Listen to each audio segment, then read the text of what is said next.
our State of the U.S. segment tonight. We may have finally gotten President Obama out of the White House, but he's still pushing progressive policies. The only difference is that now that Obama is a private citizen, he doesn't need to hide his ties to liberal billionaire George Soros. Organizing for Action, the activist group that morphed from Barack Obama's first presidential campaign, has partnered with Soros-funded groups to train activists how to protest the Trump administration. The left has a lot of tricks up their sleeve. With me now to discuss, COO at American Legislative Exchange Council, Bill Meierling. Bill, hi, how are you? How you doing, Liz? Great to be here tonight. I'm doing well, thanks for asking. Bill, you gave a presentation at CPAC about the tactics of the left. Tell me about it. Well, you know, it's really interesting. ALEC has been the canary in the coal mine for these issues for the past 4 or 5 years, where the left identifies a wedge issue and goes after folks in a name, shame, and defame approach to really marginalize conservatives and make conservative thought evil. It's really unfortunate to see that happening, particularly at a time of such national division, where we need to be bringing people together to create solutions. And that's just the opposite of what the Obama progressive machine has been doing.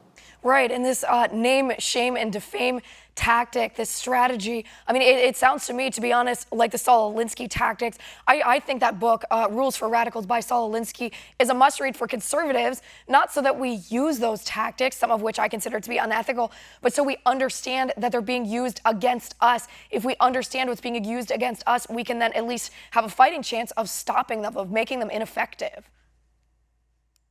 You know, one of the most interesting messages in Rules for Radicals by Saul Alinsky is that it doesn't matter if you're right on the issue, it only matters if you control the message.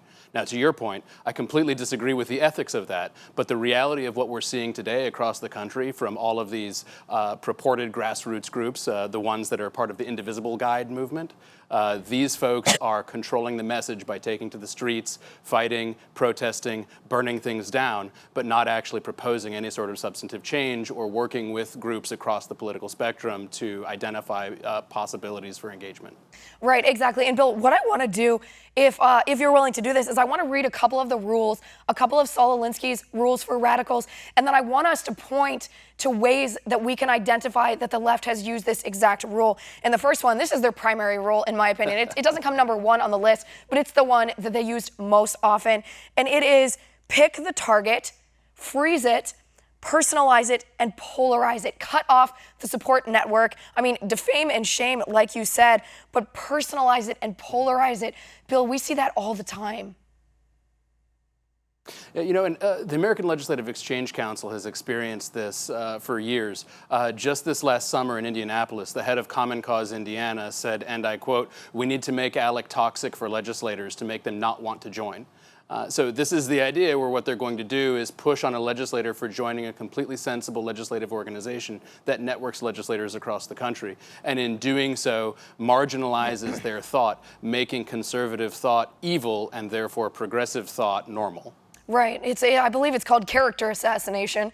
They want to make it so that you're someone who no one is willing to take the risk of associating with for fear of their own reputation on the line. Another Alinsky tactic, we saw this throughout President Trump's campaign when he was candidate Trump, and that is, this rule says, violence from the other side can win the public to your side because, you know, everyone wants to side with the underdog. To do that, Bill, and this is one of the most unethical ones, in my opinion, they can cite violence. They try to make the other side violent. Mm-hmm. And I would actually direct your viewers to take a look at the Indivisible Guide. It's indivisibleguide.com. It's called A Practical Guide for Resisting the Trump Administration. So first of all, note that. It's called the Indivisible Guide, but what they're talking about is divisive action. It's a 4-chapter mini book available online, and it is progressive groups gathering together to talk about how they can incite violence, how they can stop meetings and town halls, how they can essentially melt the phone lines and thereby marginalize actual constituents talking to their legislators and instead purport to bring violence to the community. Right, I think we're actually seeing that tactic being used right now. If you look at the town hall meetings that are happening between congressional elected officials in their home cities, in their home states, in their districts, and we see these protesters who come out, and they don't seem to me to just be your average constituent. They seem to be organized from a deeper place here. I think that's part of what this is. It's part of this organizational community organizing, we'll call it that, from the left in order to make the perception of these town halls different than the reality.